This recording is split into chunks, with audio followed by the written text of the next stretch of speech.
Welcome back to another episode of Consciously Clueless, the podcast that teaches you how to live a healthier lifestyle that makes you and the planet happier. The world is changing quickly. Sometimes it feels like you can't keep up. I hear you. You want to make the world a better place, you care, but you don't know where to start. You know taking care of yourself is important, but how? I get it. I have a history of diving into a new endeavor seeking perfection and quickly feeling like I failed. Whether it was going vegan or learning how to recycle more, I wish I had guidance to keep me on track and not overwhelmed. I can't lie, the world needs your help. But it doesn't need you to be perfect. This podcast is here to help. Here we go. Today on the podcast, I talk to vegan vitamin company Terraseed's founder and my friend Maria Cebrian. Thank you for joining me on the podcast. I'm really excited to have you here. Thank you, Carly. It's really nice to be here with you today. I was thinking before we were hopped on to record today that I've known you for a couple years now. It's wild Even what longer, time does. maybe even longer, Carly. I'm thinking over 2 years. Yeah, like yeah, really, truly. time flies. It's like, oh my It God. does. It does. So we know each other because you are a founding member of Terraseed, the vegan vitamin company that I started using and connected with you all and have been connected with since. So can you tell us a little bit about Terraseed and where it came from? Totally. Well, Terraseed is the most sustainable and ethical supplement brand in the US for sure. And it was born in September 2020. So it was just in the midst of COVID. It was so crazy. We never saw that coming. I founded the company mainly because of my own need as a vegan. I I had been a vegetarian for many years and I decided to go fully vegan at some point. Also a mountain runner, long distance mountain runner. So it was a big concern about, getting all the nutrients I needed as an athlete. And I started supplementing. And I was taking like all these different supplements, right? Especially when you're starting on a vegan diet, like a full vegan diet, you it takes time to figure out like meals and how to prep meals and nutrition. So I decided to take like all these different supplements, iron and vitamin D3 and B12 and omegas and everything. And I hated I'm it. laughing because I relate. And I was like, oh my God, like carrying all these bottles everywhere. And they were all made with plastic, like I became vegan because of the environment mostly. And then, like with time is for everything, right? It's health, it's animals, of course. But at that point, I was like very, very concerned about the environment. So I was like, oh my God, I hate this experience, all these plastic pill bottles. But then the thing that was like absolutely crashing and appalling was that I learned that these supplements were made with animal-derived ingredients. I was like, what the heck? So I was like, no way, there must be another way of building these type of products. So I started researching and I couldn't find a lot of transparency about all of these. What is in my supplements? Did you use any animals to make these supplements? And after a while, I thought, I want to build, like a supplement brand that resonates with vegans' values and our lifestyle, our way of like purchasing products. And that's how it started. And it wasn't an easy journey. It hasn't been an easy journey. It's been like really, really tough and challenging in many ways. Especially, I mean, starting in September of 2020, contextually is just such a wild time to start anything. Now that we look back, of course, at the time, it was different, but and not even good or bad so much as just a wild time to start something. Absolutely. And, at that point, a lot of people started supplementing more than it, like, there were news about like the use of D3 to prevent COVID and you need to take your vitamins, and the demand of supplements and vitamins during COVID spiked to, I don't know, I think it grew like somewhere around 12 to 15%. which Wow. for a very established market, that's insane growth. Yeah. Like, so that was a big challenge for a small company like ours because the demand was so high Mm, that manufacturers had so much work that they couldn't take on like a small new companies because it takes time to figure out the formulation and try the product and see, like all the R&D phase of building like a new product, like is right. pretty complex. Mm-hmm. And they were like, yeah, we don't have time, we don't have the space. And so it was difficult to get their attention and close deals. And it was very, very challenging. Also, there were a lot of ingredient shortages at that time. Mm-hmm. And transportation was like very difficult. And a lot of ingredients come from Europe, from Asia. So it was hard to get some of the ingredients.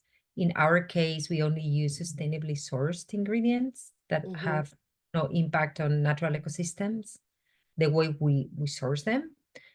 And we work with some providers in Europe and Asia. So it was very difficult to get those ingredients on time. And Right. we ran out of products and we had inventory issues. So it was very challenging. It wasn't easy. How has Terraseed then persisted through that? Mhm. I think it has persisted because we are a very stubborn team, basically.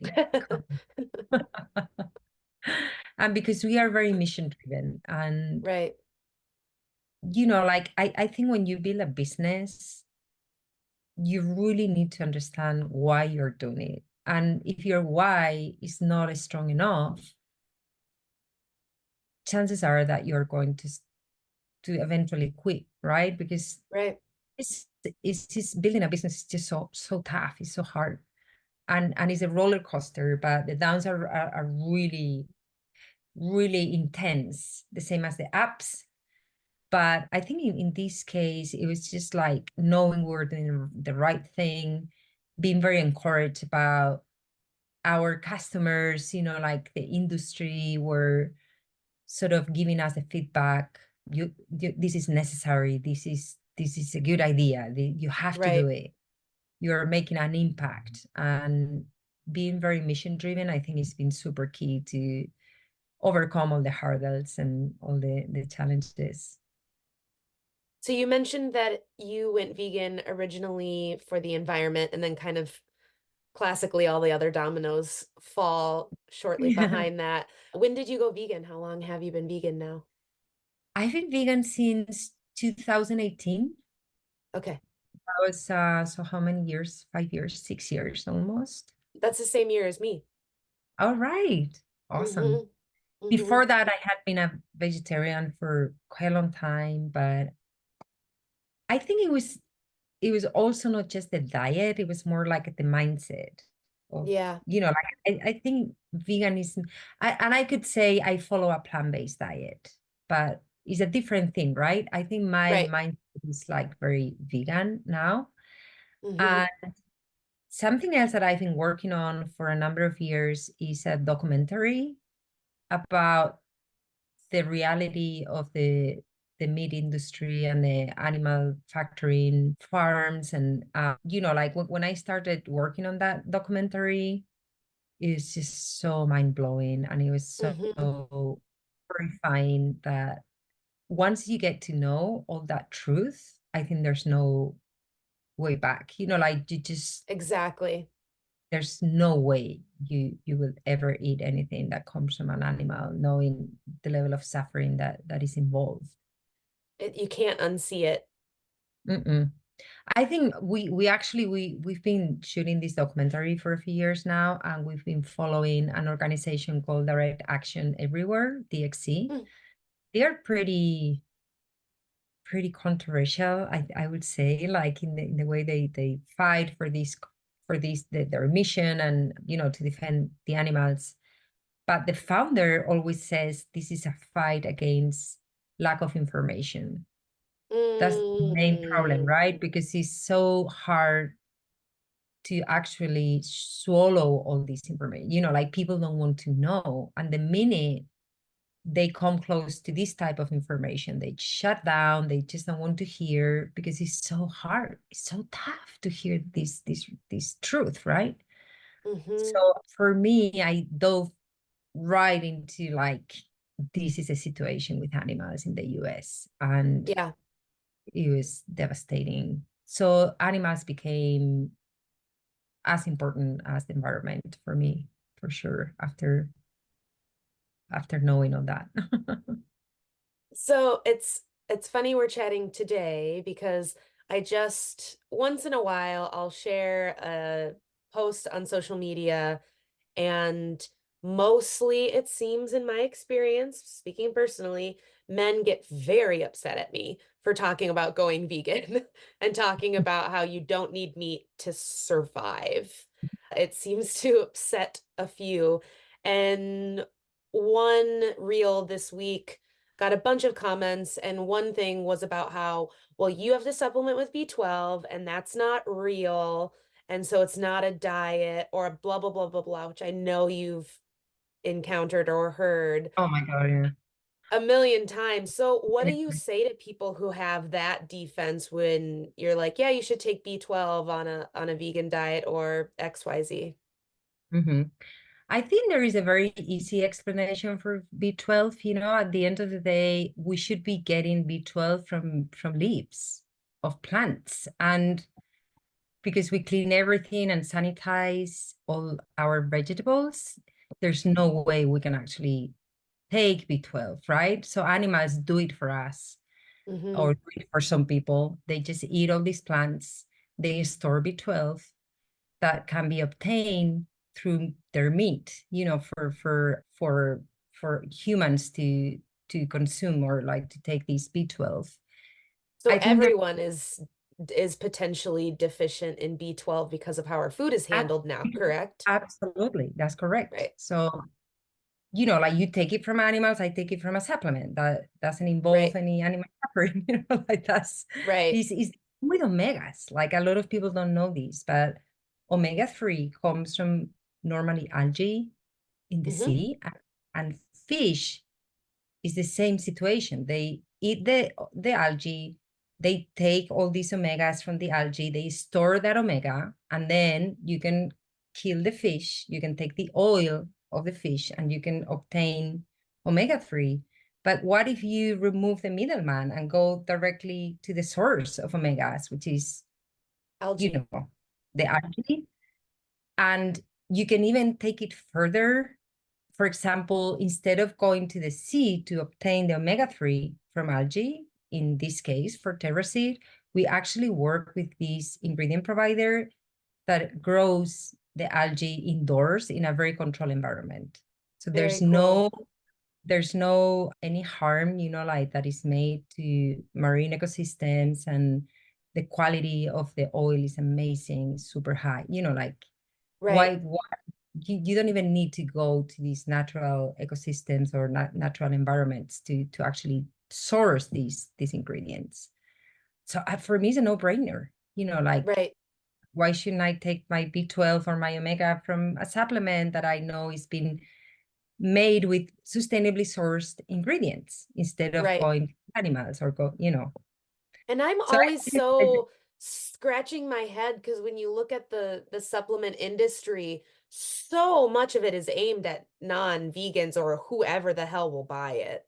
yeah, I You know, know. there's so many people that aren't vegan that are supplementing all these things or whey protein or whatever it is. But Mhm. something about the vegan diet and it having to think about B12 makes people lose their marbles. Mm.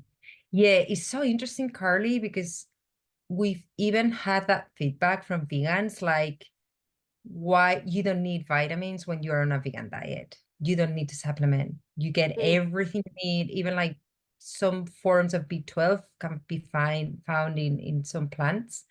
mhm, And like I think the US as a country, I think is 80% of Americans supplement. So mhm. there is like Wow. a culture of supplementation, making sure I have all my nutrients, and even if I follow like a very healthy diet, I still like to supplement. I think there is a cultural aspect of supplementing. Interesting. You don't see that in Europe, for example. I'm That's what originally I from was just going to Spain. ask is what is that Yeah. comparatively to other Oh my places? God. Yeah. I would say in Spain, I'm originally from Spain. I think probably like 25% of people Wow. supplement. So it's a very different, culturally, it is a very different situation. Interesting. So It's a quick fix I or the know, idea of but one. Not that yeah. there aren't validity to things, but I feel like Mhm. some of those in that industry is selling this like quick fix to everything with this one bottle of magic. Yeah, and it's easy, right? Also, like health insurance is not so easy to access health Mm, services. So I'm going to make sure like I get all these nutrients, you know? right, right. I think for vegans, I think it takes time, as what I was saying before. I think it takes time to figure out nutrition. And I think you have to relearn how to cook, how to prepare your meals. And it takes time. So I've always envisioned Terraseed is an all-in-one multivitamin for people who want to cover their Yep, basics, like their basic nutritional needs. yep. And then once you learn and once you feel more comfortable with your nutrition patterns and your nutrition habits, then you can start thinking, okay, maybe I only need like an essential. And there are a lot of like 3 ingredient multivitamins in the market, like with the omegas, the D3 and the B12. Or you can think about only supplementing with B12, or you can just like, start experimenting with different options. And I think it's great. Mm. But I think in this case, Terraseed is being crafted for, I would say, people who are starting this journey and want to make sure they're getting everything they need. I was just thinking of how you were saying, we've had even vegans say, well, I shouldn't need this. But I know that there have been people who have said, oh, wow, I can feel a difference. Oh yeah, absolutely. That's the number one feedback we always get is how people feel after taking our supplement for a while, like more energy, they feel more focused, more able Mm, to concentrate. They feel their mood improves, they are sleeping better. So we get all types of feedback. And at the beginning when we start, especially when we started working in the formulation and we came up with the first version of the formulation, we tested it with a lot of people, we made a lot of interviews, and we wanted to understand like what is this doing for people, do you really feel the right. difference or not. It also depends very much on how depleted you are in some of these nutrients. So Mm, for example, if you are B12 deficient or omega-3 deficient or D3 deficient, and you start taking these high doses of all these nutrients, probably you're going to feel it. For people who are more balanced and they have like higher levels of all these ingredients or these nutrients, they won't feel the difference maybe as much. But mhm, for that people makes who are, sense. yeah, for people who are depleted, they feel it right away. That's really exciting to see that there is a desire for a sustainable vegan multivitamin, that is so, and validating doesn't feel like the right word, but kind of, like that this thing you're like, I need this, and it doesn't seem to be out there is desired. It's a need. I mean, when I was really diving into, I was already vegan, but paying more attention to nutrition. I wanted exactly what you described, which was I was like, I want to take one thing. I am not going to have all these bottles or this different stuff to think about. And Terraseed just fits the bill. So it's really exciting to see that this desire is there and growing. Mm. And I think a lot of people, when they learn things like this industry, we created this study about the impacts of the supplement industry on animals and the environment.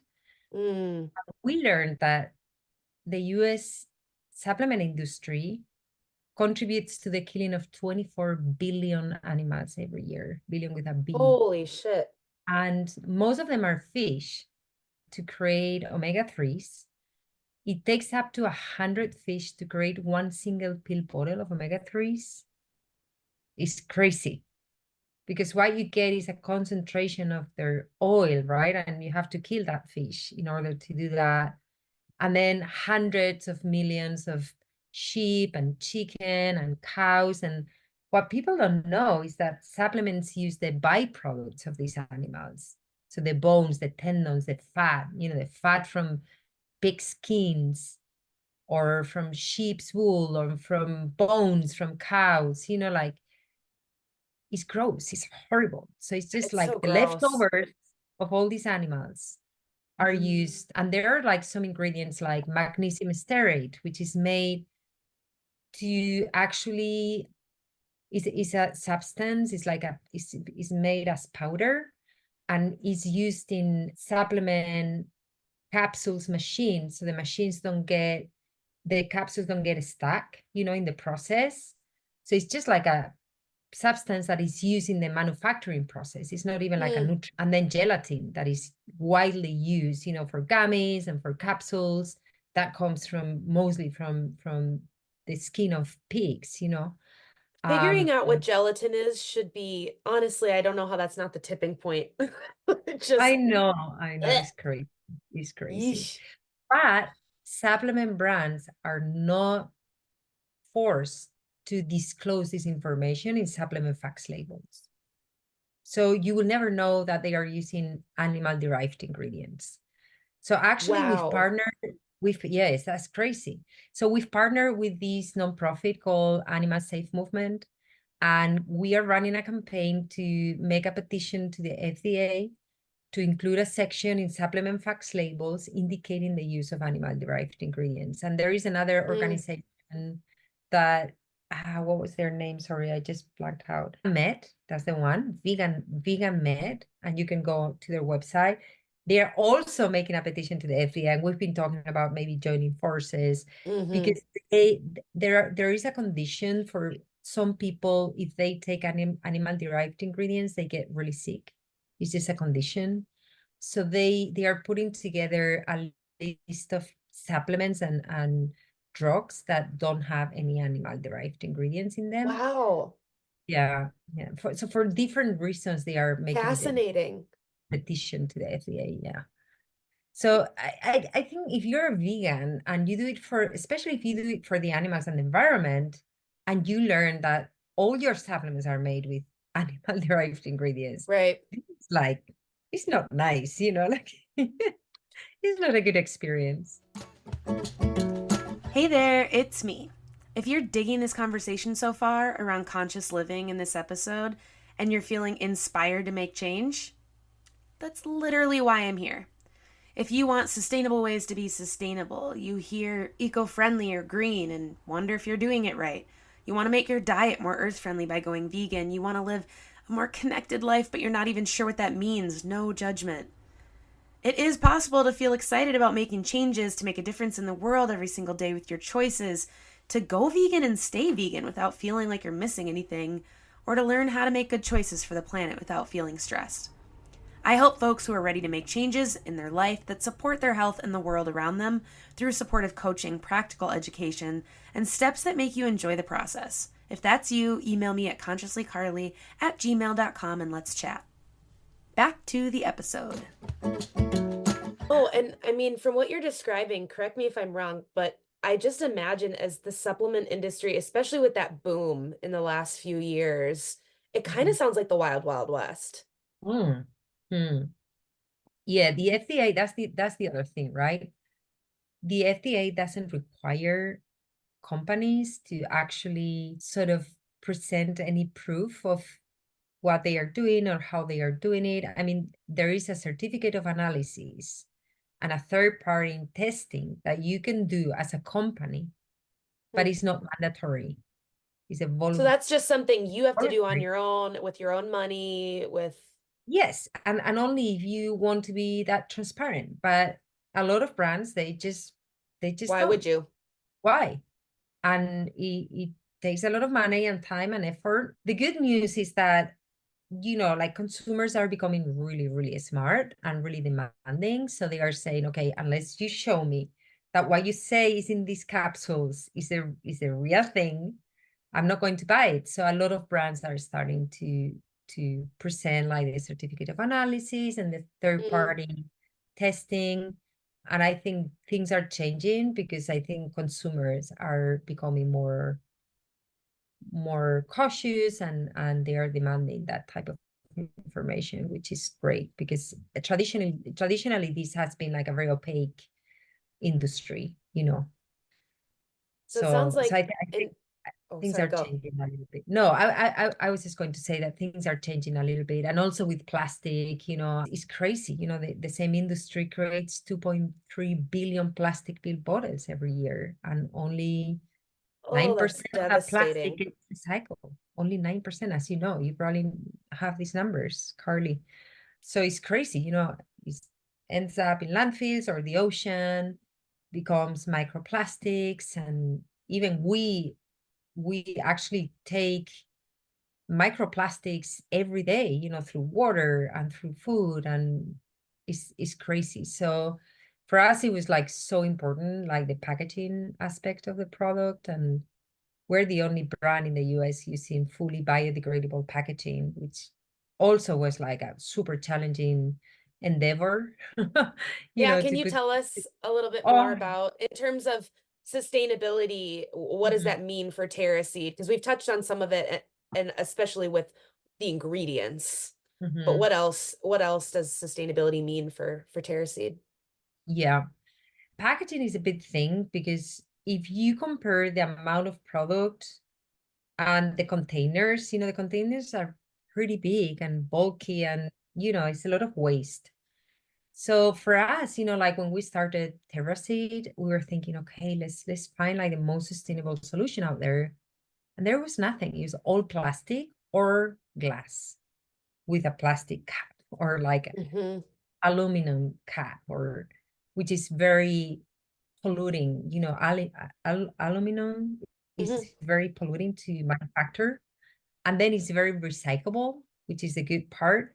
And then glass is not as polluting to create it, but then it takes, you know, hundreds of years to degrade. So it's a Hmm. very, and it breaks, and, you know, like it's not as clean or sustainable as other materials. So for us, it was a no-brainer. Okay, we have to find like a different solution. So we found this cellulose that it was made with sustainable forests, and it was degradable. It was biodegradable, which was great. You know, for us, it was like, yeah, that's exactly what we want. So that's how we started using these bottles, you know, that are like made with cellulose and biodegradable, and we thought it was a great solution. Can But be thrown then right in the recycling, correct? Those ones. you can recycle them, and you could also compost them if you have Hmm. a industrially compostable facility So not in. backyard compostable. Yes. You could actually bury it in your backyard, and it will take a few months to degrade. Okay. Also, have you heard about this loamy bean? Those, yeah. Yeah, we ran some tests with that bean, and it decomposed with Very the, cool. the loamy bean. So, you know, like it's possible, but I think for a lot of people just don't have a backyard, or they just feel like, yeah, I'm not just going to put all these bottles here every month. Or so we decided to move to a different system where we actually have like pouches. So because we are a subscription based sort of company, when you subscribe to Terraseed, you receive the supplement at your place every month. So instead of sending these bottles every month, our customers were like, no, I want you to send me the capsules in a different way. So it's not like I don't have to use all these bottles. You know, it feels too much Mm, packaging. We started using like these refill pouches, and you can now, we send you like one empty bottle at the beginning of your subscription, and then we offer bottles for free. So if you lose your bottle on is or is like damaged or whatever, you right. can you can claim another bottle for free, which is great. And that's, you know, like that's been working really well for us. The problem with this type of materials is that if it's not in touch, if it's not like touching like the soil, it will degrade like slower, at a slower pace. So for example, if this bottle ends up in a landfill full of, surrounded by plastic and it's not touching the soil, it's going to take way longer to degrade. Right. Way less than plastic, but still it won't happen in 2 months or, Right. So it's just so interesting because when you start like digging into the sustainable packaging space, and oh my God, it's just not I easy can't to imagine. navigate these. You have to be very cautious about how you present your messaging and how to explain to consumers, what are the implications of this packaging. So it's challenging. It's still a very young industry, and I think there is a lot of room for improvement. There's been like some companies in the US and Europe that they are working, for example, upcycling some materials or some elements like fruits and vegetables that are discarded, and they create materials made with that are way more compostable than cellulose, for Right. example. So I'm sure at some point we will move on and start using other materials, but for now this is the best option. And we came up with these tubes in a way that they protect the product, and they've been life tested, shelf life tested, so we know that they are like very, very good to protect the capsules from oxidation. So we are very happy with this packaging, but there is a lot of room for improvement. So how do people then discard of the packages that they come in now versus the bottle? So our recommendation is, if you don't have like an industrially compostable facility, just recycle them. They are super recyclable, and that's probably like the easiest and cleanest way of like recycling, or like Right. sort of giving the packaging another life. But if you have like a composting facility in your city or in your town, yeah, you can totally use it. Or if you have like a loamy bin, or you have like a compost bin, that's another way of like So the pouches are also able to be oh backyard yeah, compostable absolutely. as Yes. well, because I don't have an industrial composting facility near me. The nearest one I think is 5 hours away. And our local recycling center only takes 1 and 2. Wow. So there is, even I think when we talk about, access to all these things, even just where you are regionally then and what you can recycle and what you can get rid of is a whole different conversation.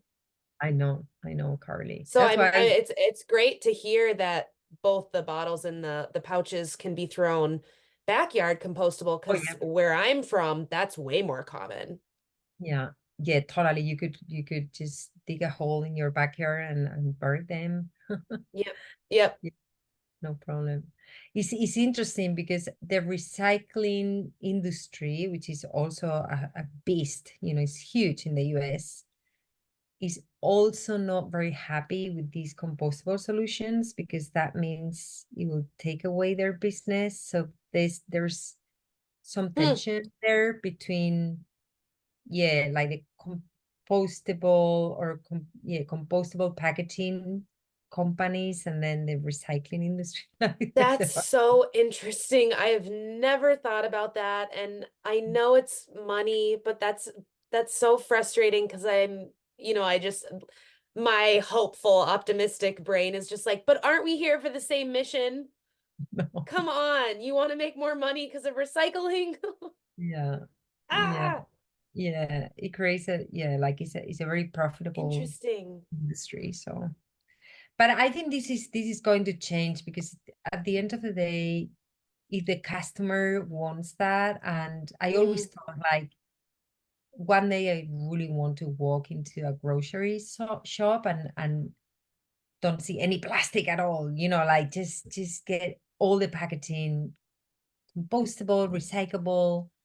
And I think we are getting closer. We are getting closer. I think this loamy bean that I mentioned before, I think is just such a great solution. So we're talking about That's how it. a small, I just want, for people who might not know what that is, we're Yeah. talking about a a countertop composting device, right? Where Yes. you can throw in your foods, organics, compostable material, and it is Mhm. going to turn it into soil, correct? That's exactly what Okay, it is. just to make sure everyone. And just press this button, and within 24 hours, even less, like the next day, you just open your bin and all this waste is being turned into soil that you can So toast interesting. or backyard, or yeah, it's amazing. And they actually did this crowdfunding campaign, and they raised like Mhm. 7 million, or it was I crazy. saw that because it started from that Pila case, Yes, they are the and same I've company.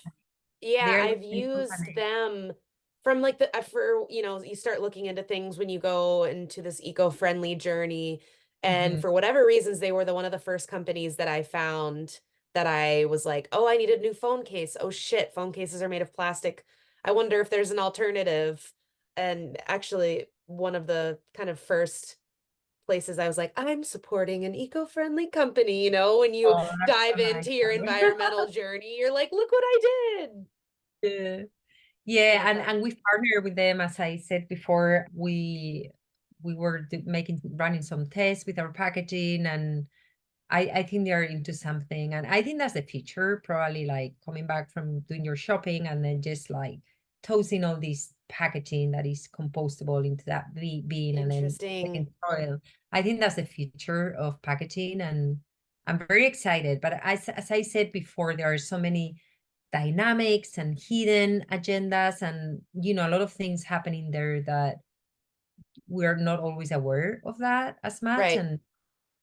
and it's pretty crazy, like, but that Hopeful about the future of this space and of kind of the markets shifting. Is that true? absolutely, yeah, I'm very optimistic, actually. I think sometimes when it comes to sustainability and climate change, and I think a lot of people are very pessimistic. I see new generations like really being convinced that that's the only way to go, Mm, and with diet, with habits, with purchasing decisions, like I think new generations are very eco smart, and I yeah. think they're going to like change things for sure. I'm an older woman. I'm 52, so in my generation it was a completely different thing. But I see it in my kids and other kids. I think I'm very hopeful that these new generations are going to change the game for sure. Yeah, I couldn't agree more. I'm 31 and I already feel like the generations below me are so much more aware of things at a younger age than I Absolutely. ever was. And so it's like that rapid change in that way is exciting just to see how it's normal for Gen Z to talk about climate change, Oh yeah. It and started that a is pretty cool. conversation. Yeah, it's pretty That cool. is that is The pretty great. terms, So, how they use the terms, and they yeah. yeah, you catch them like talking about climate change and this and that. And it was like, wow, that's a conversation I never had when I was your age, like 16 or 17. And Not yeah. even a chance. No, not even a chance. So I, for a few years now, have been inspired by your honestly just tenacity in this space and your ability to keep pushing despite it being a world that is not vegan and not necessarily sustainable, and your positive attitude is contagious. So I appreciate that energy, and I am also curious how you stay in that space or try to stay in that space. Like how do you take care of yourself in this world? Yeah. Wow, it's not always easy. I'm going to start with Mm-mm. that. I think it comes with your your personality a little bit, like how you're built. Yeah, I always say that my mantra is stay focused and stay positive. I think that that's taken me a long way, with Terraseed and in my previous companies. I think this being my third company is helped a lot. I had my previous company was actually acquired by a bigger company in Boulder. That's how I moved with my family to Boulder. in Colorado. And, being my third company, I think I know what's coming. Like, I'm not surprised, like I kind of know how to tackle certain situations. And as I You're said not as before, surprised by the highs and lows. yeah, that's exactly. You're going to have so much of highs and lows, and all the time it's just finding that space that is like the eye of the hurricane, the eye of Mm, the storm. Is that how you mm-hmm. say it? Eye of the Yep. storm. And that's where you just find your center, which in this case is your anchor to your mission. And then you just operate from there, and you always focus and go back to your mission, always like, why, Maria, why are you doing this? And that gives you the strength you need. And not only the passion, because I think passion is a short thing, right? Like it just fades away. Whereas purpose, which in my mind is the same as mission, is way more powerful, right? Like it's there to stay, it's there to guide you as a North Star with everything you do. It makes sense. And it's something we have to go. We have to do, sorry. Mm, We have to do it. It's just that for me, it's just a no-brainer. And the lows, and the hardships and the difficult times are almost like it comes with building a new company yeah. and a new approach, and trying to break through in an industry and try to bring innovation. And it's going to happen. And just having faith on one side, and being very positive about that, and also knowing the harsh reality, and Mm, just be prepared for whatever comes. I think that is a combination of these two things for me. beautiful. Thank you for sharing that. Yeah. Is there anything else you want to share with listeners that I haven't given you space to do so? We just launched multivitamin for kids. So And fun.